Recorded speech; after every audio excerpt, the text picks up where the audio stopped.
Hello, dear colleagues. I am Sándor Földvári. I am a Hungarian historian and linguist, lately mostly historian, and I am a member of the Executive Committee of the Romanian Association of Nordic and Baltic Studies, that's your association. This is my great pleasure, and first of all, I want to thank you very much that you elected me for your committee. Then you elected me for the committee of this conference in Constanța, the academic conference of the academic committee of this conference, and this is another pleasure, a very great pleasure. Thus, let me to contribute some words to your assembly today. As a member of the Romanian Association for Nordic and Baltic Studies, also as a member of the committee of this conference, and also as a member of the committee of the Romanian Association of Nordic and Baltic Studies. First of all, I'm a Hungarian person, and I want to quote words of the professor, the chair of the Romanian department at the Budapest University, named Eötvös Lorand. He was Ambrus Miskolci, in Hungarian Miskolci Ambrus, who came from Transylvania and who chaired the department of the Romanian studies in Budapest. And in a lecture, he said the following words: once two travelers traveled by a train from Hungary to Romania, a Hungarian traveler and a Romanian traveler. And the Hungarian traveler was very nationalist, chauvinist, as a lot of people in Hungary. And he said to the Romanian fellow traveler, "We are enemies." But Romanian traveler answered, "No, sir, we are neighbors." Thus, dear colleagues, I share the opinion of that Romanian person. Maybe this anecdote is only a folk tale, maybe it is a true story, but that is great that the Romanian traveler said on the train to the Hungarian fellow traveler, "We are neighbors, and we must be good neighbors." That's why I am very glad to cooperate with you in the field of the Baltic and Nordic studies. This was the first point of my contribution. The second point is that last year I visited the conference, the annual congress of the Association of American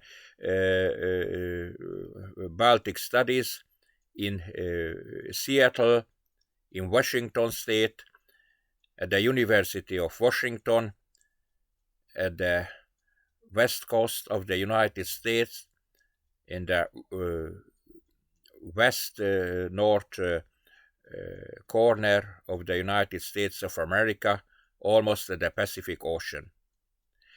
And to summarize my experiences in 2 words may be useful for you and for this conference too, for the Finnish guests, for the Swedish guests, and for everybody.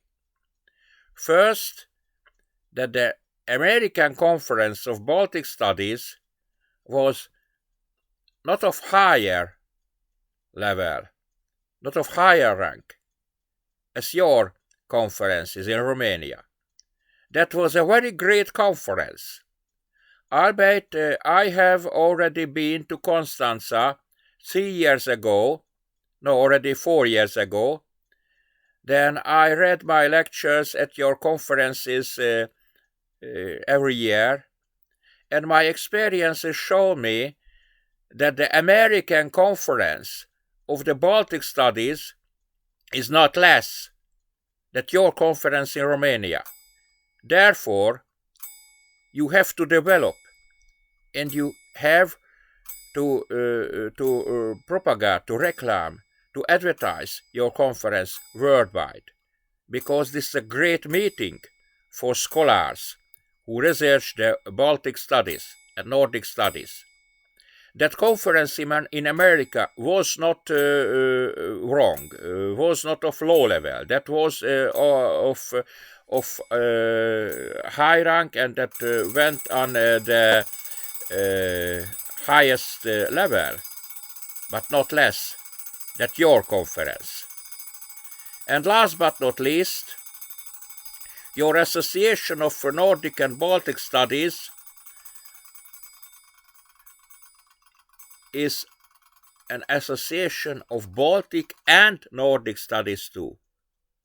Why that association, that very famous association, the AIBS, Association for Advancement of Baltic Studies in America and in Europe too,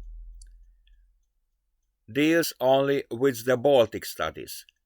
Thus your approach, your very interdisciplinary approach to the Nordic and Baltic studies is very prolific.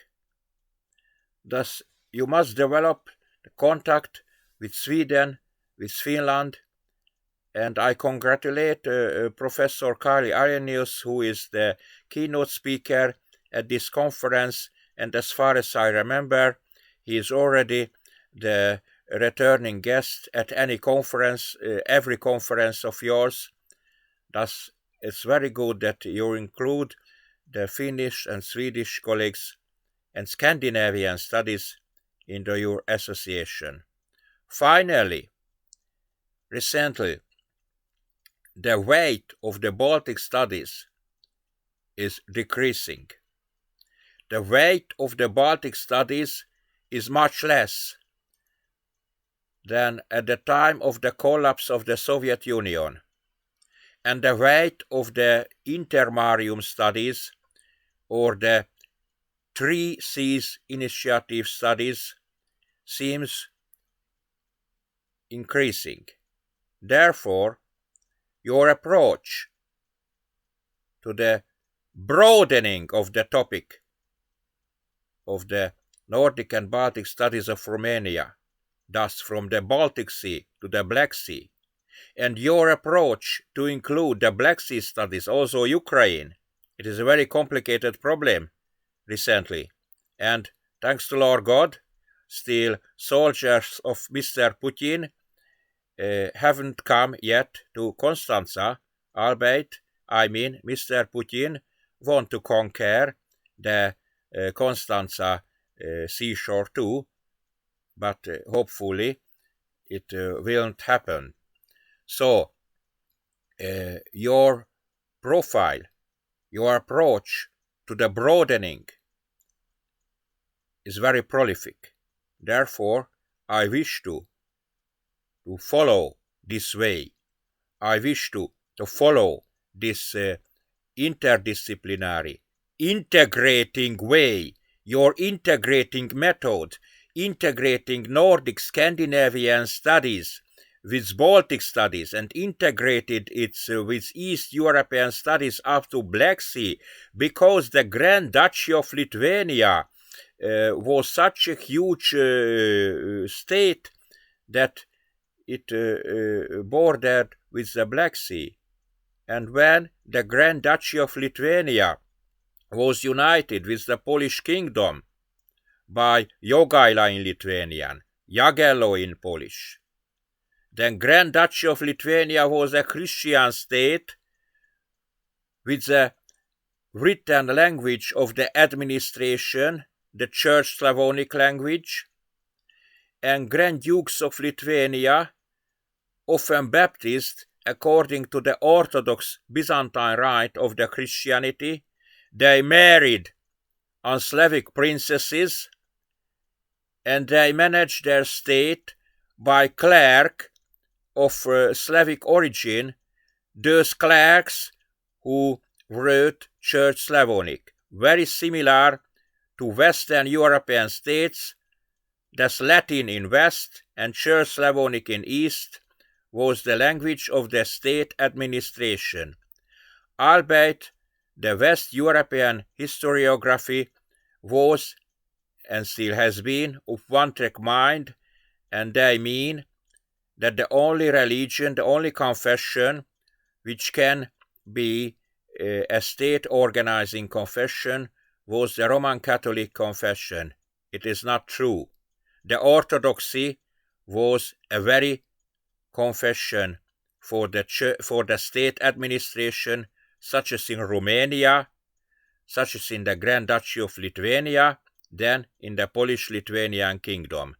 Therefore, if you study the history of Lithuania, the history of the Grand Duchy of Lithuania, then you must consider the role of Orthodoxy, then the role of Orthodoxy in East European cultural sphere, and the role of Orthodoxy in Polish-Lithuanian Commonwealth, the twin state of the Polish-Lithuanian,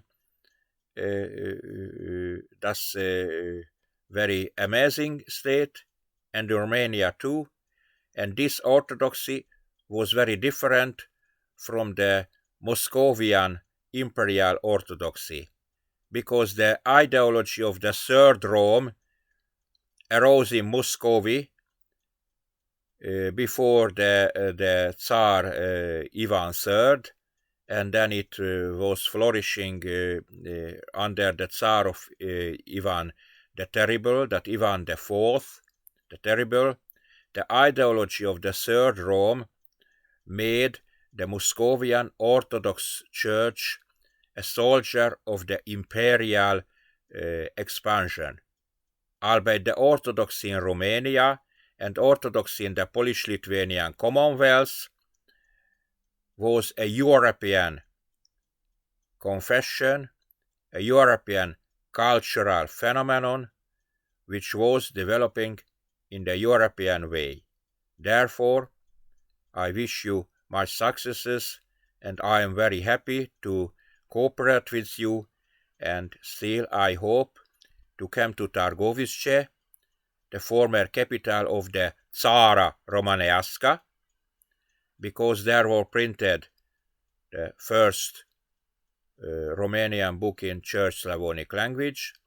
Then the Romanian printing activity was renewed in Targovice, in the capital of Tsara Romanesca, and it made impact on the Orthodox culture in the Polish-Lithuanian twin state too, against Moscovian imperial Orthodoxy, the Romanian Orthodoxy, and Orthodoxy in Lithuania made much contribution to the development of the European way. Therefore, from Norway for Ireland up to the Black Sea, this was a huge territory with cultural contacts, and that's why I mean that your association, the Romanian Association of Romanian Nordic and Baltic Study, must be prolific, and it will be prolific, and I very hope still to enjoy the fruits of your activity.